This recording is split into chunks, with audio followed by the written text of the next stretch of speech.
स्वागत है क्राइम तक की कहानी की इस एपिसोड में। उम्मीद है पूरी क्राइम तक की फैमिली अच्छी होगी। आज सैटरडे शनिवार का दिन, कहानी रिकॉर्डेड होगी। कल संडे छुट्टी, सब कुछ ठीक रहा तो मंडे आपसे लाइव मुलाकात होगी। आज की कहानी मैं शुरू करूं और सुनाऊं उससे पहले एक जानकारी अहम आपको दे दूं। हमारी टीम में दीपक, आसिम और वनिता, इन लोगों ने मिलकर एक बहुत सारे लोगों की फरमाइश थी, उस पर एक नई सीरीज़ शुरू की है और मुझे लगता है आप सभी को बहुत पसंद आएगी। कल संडे सुबह 9 बजे इसको अपलोड किया जाएगा इसी क्राइम तक पर। इस सीरीज़ के ज़रिए हम कोशिश करेंगे कि दुनिया में उन जगहों के या उन कहानियों के बारे में जो रहस्य है, राज है, जिसके बारे में आप लोगों ने कभी सुना लेकिन सच्चाई पूरी सामने नहीं आई, और उसकी सच्चाई है क्या। तो दो तरीके हैं, एक तो आपको बताकर और एक तस्वीरों के ज़रिए भी समझाकर। जैसे मैं कहानी सुनाता हूँ तो इसमें आमतौर पर तस्वीरें होती नहीं हैं, क्योंकि मेरे लिए मुश्किल है, लाइव होता है ज़्यादातर, तो उस वक्त फिर एडिट करना और बाकी चीज़ों में वक्त लग जाता है। तो उसी की भरपाई करने के लिए ऐसी कहानियाँ जिसके साथ तस्वीरें भी हों सपोर्ट में और उन चीज़ों को आप देख सकें, तो उसके लिए खोज कर बहुत मेहनत से अलग अलग चीज़ें आपके सामने लाई जाएंगी। और इसको एक नाम दिया गया है हैरत अंगेज़ सीरीज़। हैरत अंगेज़ इसलिए कि ये सब कहानियाँ सुनेंगे जो आप देखेंगे तो आप हैरान रह जाएंगे।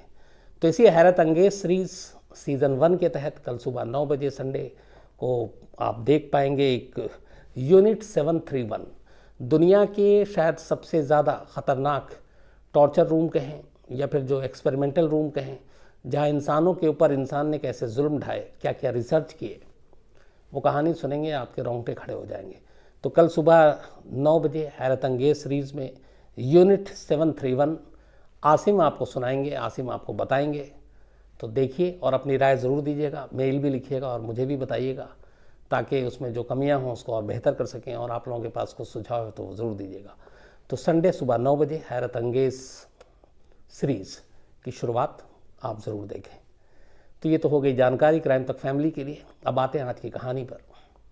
मोसाद की बहुत सारी आपको कहानियाँ सुनाई, आपको ये भी बताया कि किस तरह से अपने देश के लिए, अपने देश के दुश्मनों के ख़िलाफ़ वो दुनिया के कोना कोना को छान मारते हैं। थोड़ी सी मोसाद की इसी चीज़ों की नकल करने की कोशिश की पाकिस्तानी खुफिया एजेंसी आईएसआई ने भी।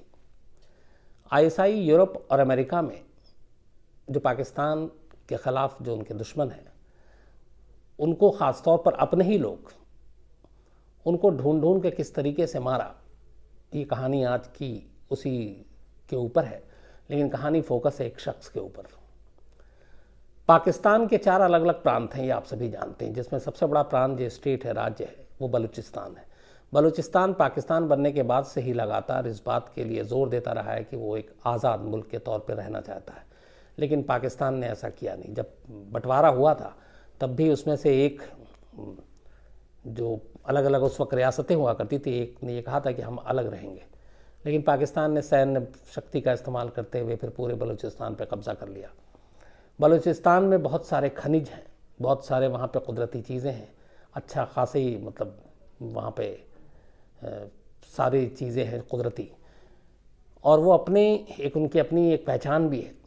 लेकिन पाकिस्तान वहाँ से कमाता तो है, वहाँ से सारी चीज़ें लेता तो है, लेकिन वो खर्च बलूच पे नहीं बल्कि बाकी अपना लाहौर, इस्लामाबाद और इन जगह के लोगों के लिए करता है। तो बलूच की शिकायत यही है कि आप हमारे यहाँ से इतने सारे पैसे कमाते हो और हमारा ही ख्याल नहीं रखते हो।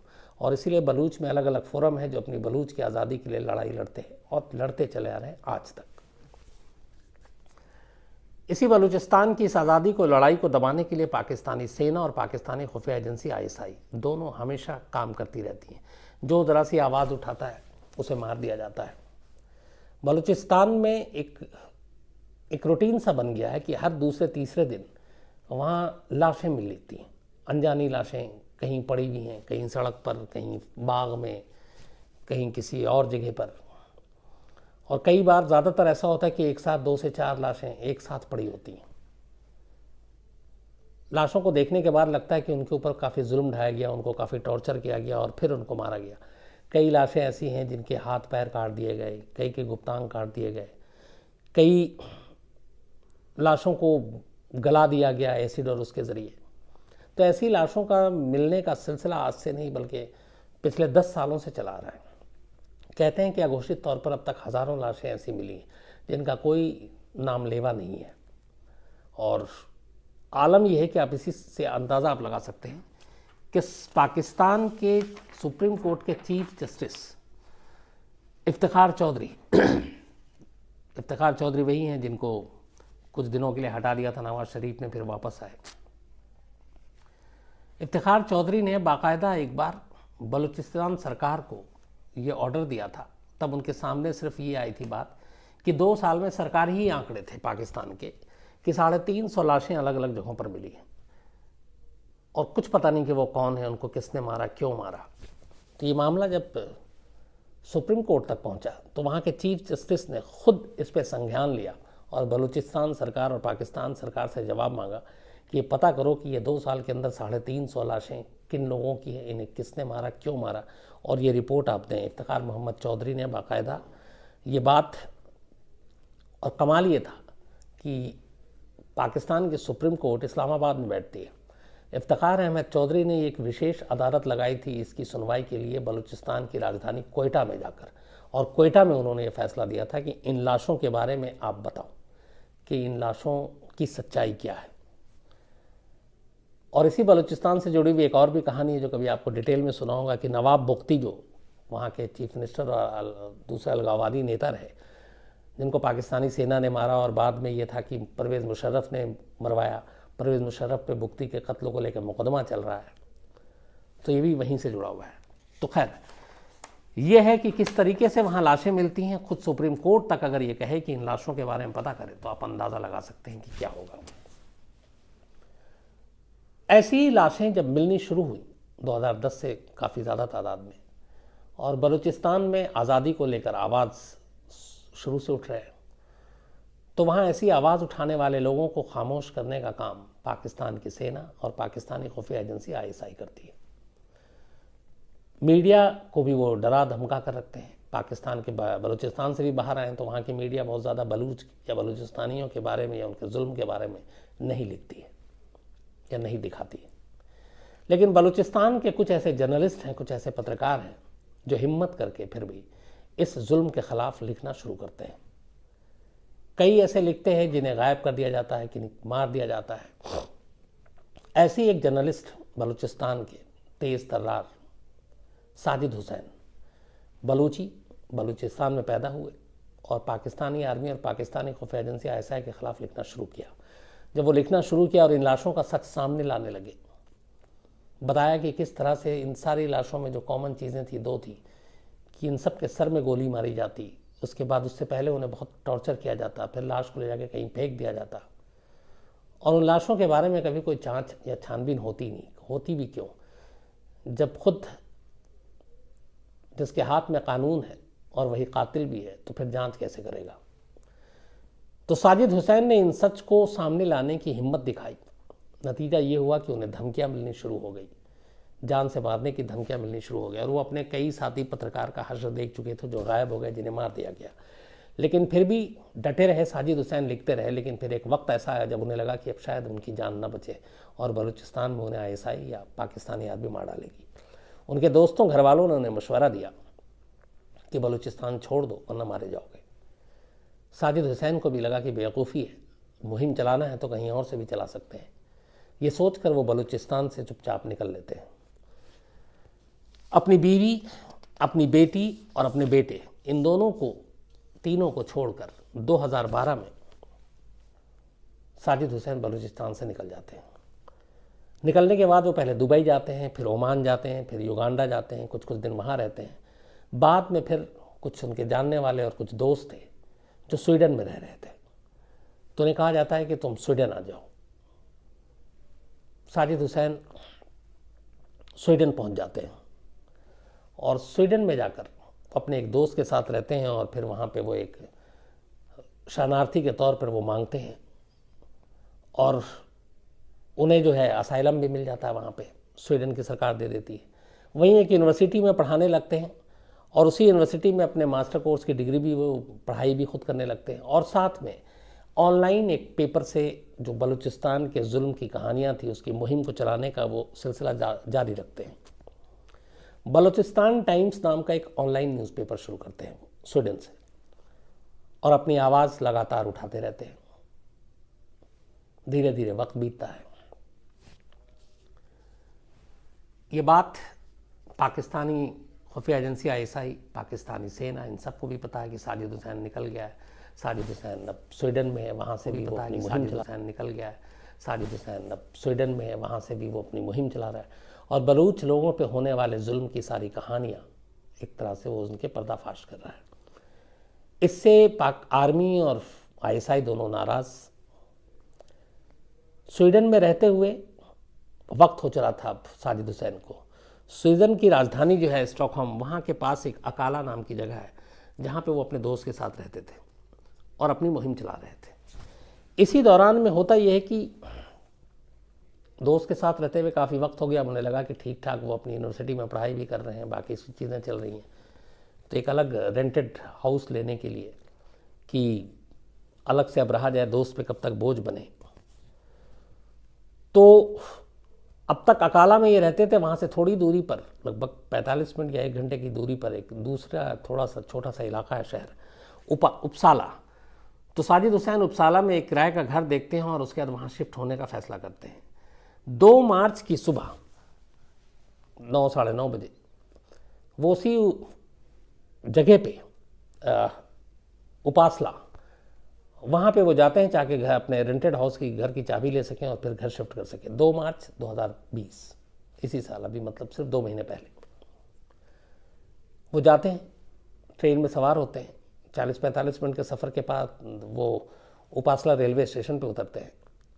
आखिरी बार उनके फ़ोन पे यही बात हुई अपने दोस्तों और बाकी से, और इसके बाद वो गायब हो जाते हैं।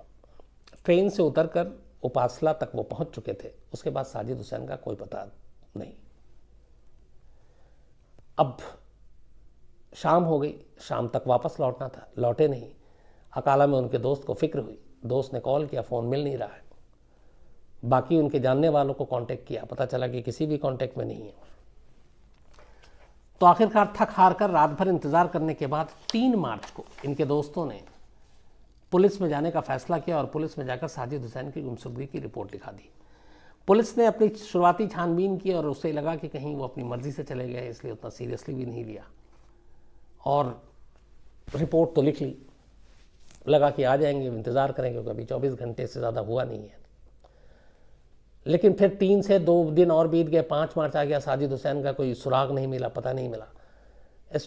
स्वीडन में बाकायदा स्टॉकहोम में एक एजेंसी काम करती है जो मिसिंग पीपल, जो लोग गुमशुदा या गायब होते हैं, तो उसमें वो पुलिस की मदद करती है। स्वीडिश पुलिस ने मिसिंग पीपल से भी फिर कांटेक्ट किया और पता करने की कोशिश की कि क्या उनके पास ऐसी कोई जानकारी है, कोई शख्स ऐसा कोई आया हो, लेकिन कोई सुराग नहीं मिला साजिद हुसैन का। 2 मार्च से लगभग अब महीना ख़त्म होने वाला, मार्च 28 मार्च आखिर आ गया और 28 मार्च को पहली बार साजिद हुसैन के उसी ऑनलाइन अखबार बलूचिस्तान टाइम्स में साजिद हुसैन की गुमशुदगी की खबर छपती है। बाकी उनके दोस्तों को पता चलता है, परिवार वालों को पहले ही पता चल चुका था, सभी परेशान थे। तलाश जारी रहती है, साजिद हुसैन का कोई सुराग नहीं मिलता। इसी दौरान में एक और वहाँ पे एक संस्था है RSF, रिपोर्टर्स विदाउट बॉर्डर्स।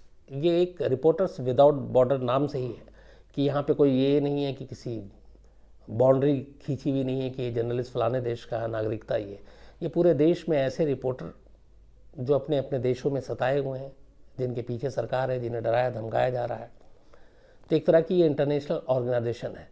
तो ऐसे लोगों की ये मदद करती है और दुनिया भर के ऐसे पत्रकारों की मदद करती है। तो अब जब साजिद हुसैन की गुमशुदगी की खबर और साजिद हुसैन की कहानी पता चली कि किस तरह से बलूचिस्तान में धमकी मिली और वो बाहर आया, फिर भी लिखना छोड़ा नहीं, तो रिपोर्टर्स विदाउट बॉर्डर्स जो है वो उनकी मदद के लिए आगे आती है, पुलिस से बात करती है, सरकार से बात करती है और कहती है कि इन्हें ढूंढा जाए। और RSF पहली बार ये पुलिस को कहती है कि उन्हें लगता नहीं है कि साजिद हुसैन गुमशुदा है, बल्कि डाउट ये है कि साजिद हुसैन को किडनैप किया गया है। इतना ही नहीं, वो आगे ये भी मेंशन करती है, बाकायदा लेटर लिखकर स्वीडन पुलिस और गवर्नमेंट को, कि साजिद हुसैन की किडनैपिंग के पीछे कोई और नहीं बल्कि पाकिस्तानी खुफिया एजेंसी ISI का हाथ हो सकता है। इसलिए मामला बहुत ही संगीन है, आप उसको उस तरीके से जांच करें। ये सारी चीज़ें आने के बाद स्टॉकहोम पुलिस, बाकी सारी उपासला और बाकी जगहों पे जांच तेज़ हो जाती है। कोशिश की जाती है साजिद हुसैन का पता लगाने की, लेकिन कोई फ़ायदा नहीं होता।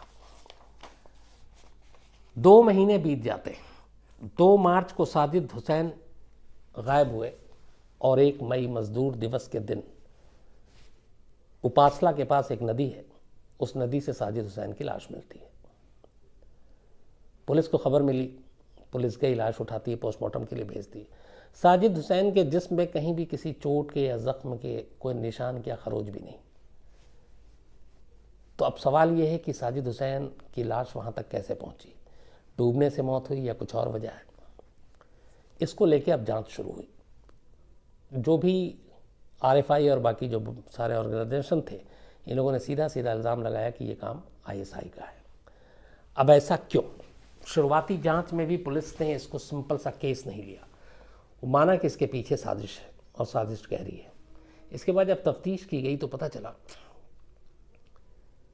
कि ISI की यूरोप और अमेरिका में एक लंबी चौड़ी फौज है, उनके लोग हैं, और वो टिप ऑफ लेते हैं पाकिस्तान से। और ऐसे लोग जो पाकिस्तान के ख़िलाफ़ या पाकिस्तान की नीति के ख़िलाफ़ जाते हैं या बलूचिस्तान जैसी जगहों पे जो कुछ हो रहा है, तो वो उन लोगों का काम तमाम करती है, उन्हें गायब करती है और उनको सीधे ठिकाने लगा देती है, जैसे मोसाद काम करती है। और तफ्तीश हुई तो पता चला कि पाकिस्तान में अब तक करीब 80 से 90 के बीच में जर्नलिस्ट रहस्यमयी तरीके से गायब हो चुके। कुछ की लाशें मिली, कुछ अजीब तरीके से मारे गए, और कुछ के बारे में आज तक कोई सुराग नहीं है। और इनमें से भी आधे जर्नलिस्ट वो हैं जो बलूचिस्तान के हैं, बलूचिस्तान में रहते हैं, बलूचिस्तान के लिए लिखते हैं और ख़ुद बलूच हैं। तो जब ये सारी जानकारी आई तो फिर स्वीडन की पुलिस को भी डाउट हुआ, बात ऊपरी लेवल तक गई। और फिर जब खंगाला गया सारी चीज़ों को तो ये पता चला कि स्वीडन जाने के बावजूद साजिद हुसैन को लगातार धमकियाँ मिल रही थी कि वो ये जब अपना ऑनलाइन अखबार शुरू किया है इसको बंद करें, और जो बलूचिस्तान के बारे में तस्वीर दुनिया को दिखा रहे हैं वो ना दिखाएं, वरना अंजाम ठीक नहीं होगा। और सब मानकर यही चल रहे हैं कि ISI का एक और जो शिकार बना वो साजिद हुसैन बना। हालांकि इसकी अभी फाइनल रिपोर्ट आनी बाकी है। 1 मई को ये लाश मिली है, आज 16 मई है, अभी फाइनल रिपोर्ट नहीं आई है। और जिस तरीके की सारी चीज़ें हैं, लगता नहीं है कि खुलकर इसमें ISI का नाम आएगा। लेकिन साजिद के जानने वाले जो तमाम दोस्त हैं या जो मीडिया की जो बरादरी है बलूचिस्तान में, जो लोग अभी भी हैं डर कर भी काम कर रहे हैं, उन सब का यकीन है कि इसके पीछे ISI का हाथ है। ISI इस तरीके से अब काम करती है जैसे बाकी की एजेंसियां हैं कि ये पता ना चले केस टू केस कैसे कत्ल किया, कैसे मारा। और इसीलिए जब ये लाश मिली नदी से साजिद हुसैन की तो कोई ज़ख्म का निशान नहीं, कोई चोट नहीं, कोई गोली मारने का, कोई कत्ल का, गला घोटने का।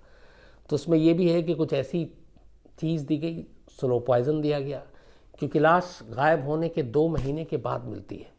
और ऐसी बहुत सारी चीज़ें, ऐसी बहुत सारी मेडिसिन, दवाएं हैं, स्लो पॉइज़न है, जिससे कि पोस्टमार्टम में भी मौत की असली वजह सामने नहीं आ पाती है। और खुफिया एजेंसियां इसका भरपूर इस्तेमाल करती हैं। तो ये हो सकता है, बहुत मुमकिन है, लेकिन अब क्या रिपोर्ट आती है ये देखने की चीज़ है। हालांकि उम्मीद ये है कि स्वीडन शायद इस रिपोर्ट को छुपाए नहीं, क्योंकि स्वीडन की गिनती दुनिया के उन चंद देशों में होती है जहां मीडिया की सचमुच में आज़ादी है।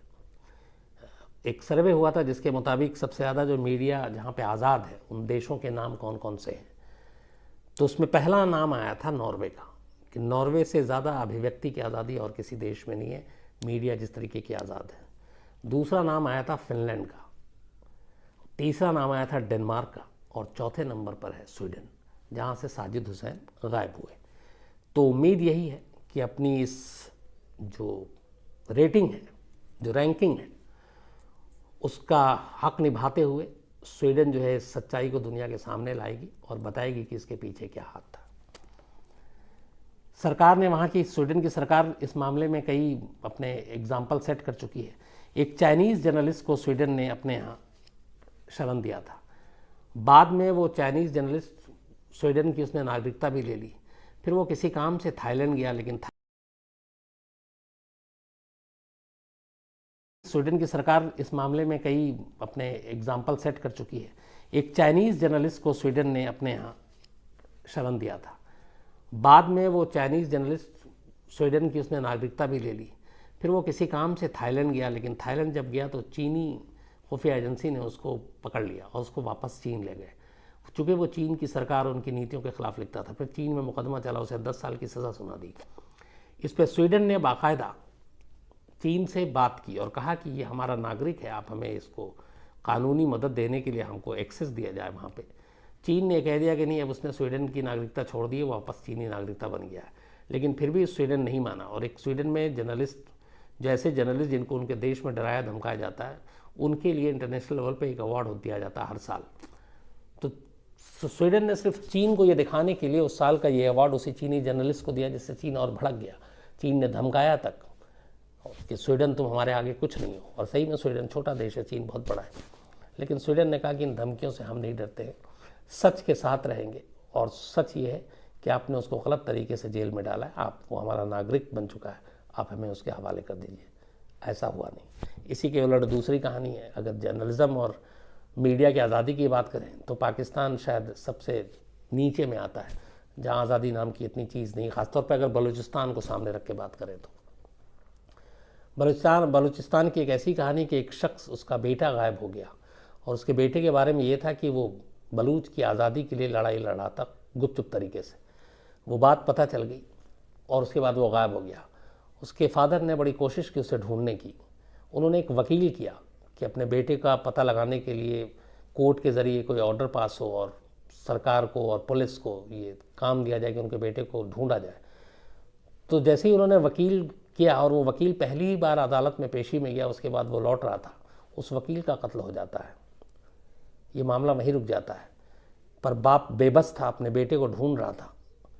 वो वकील से जब उसे लगा कि वकील तो मारा गया, तो उसने बलूच के मीडिया से जाकर संपर्क किया और कहा कि हमारे बेटे को आप ढूंढने में मदद करें, उसके बारे में लिखें। जैसे ही जिस दिन वो मीडिया के पास संपर्क करने के लिए गया, उसी रात उस कस्बे के जो मीडिया जर्नलिस्ट एसोसिएशन के जो प्रेसिडेंट थे, उसका कत्ल हो गया। तो इसका मतलब था, कोई चाहता नहीं था कि उसके बेटे को ढूंढने में कोई मदद करे। जो भी मदद करेगा वो मारा जाएगा। और उस बच्चे को फिर ढूंढा नहीं जा सका उस वक्त। अब बाद में क्या हुआ ये मुझे उसका अपडेट नहीं है। तो ये है बलूचिस्तान के अंदर की तस्वीर है।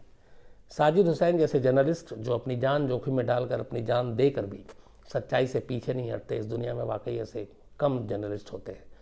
तो हम सब की यही बस वो है कि किसी तरह से जो सच्चाई है कत्ल के पीछे की, वो सच्चाई सामने आनी चाहिए, ताकि ये पता चले कि आखिर गुनहगार कौन है और जो गुनहगार हो उन्हें सज़ा मिल सके।